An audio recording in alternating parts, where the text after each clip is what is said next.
भ्रष्टाचार थांबण्यासाठी विचार बदलणं गरजेचं असं वाटतं का? विचार बदलण्यासाठी मुळातच म्हणजे प्रजासत्ताक निर्माण होणं ही काळाची गरज आहे. मग यासाठी लोकांचे विचार बदलले पाहिजे का? अहो संविधानाप्रमाणे हे प्रजासत्ताक निर्माण नाहीच आहे. तुम्हाला काय सांगावं.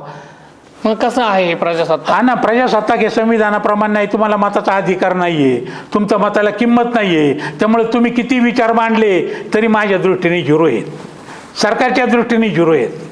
कारण आपल्या मतालाच किंमत नाही. आपल्या मतावर हे राज्य निर्माणच झालेलं नाही. हे आपलं राज्य नाहीच आहे. कोणाच्या मतावर निर्माण झालं हे राज्य?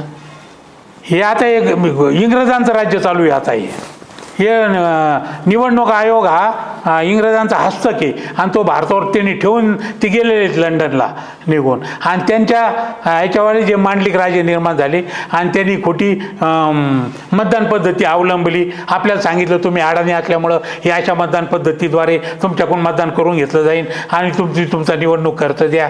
आणि मग हे सगळे निवडणूक खर्च घेतो. त्याला माहिती आहे हे बोगस निवडणूक खर्च आहे.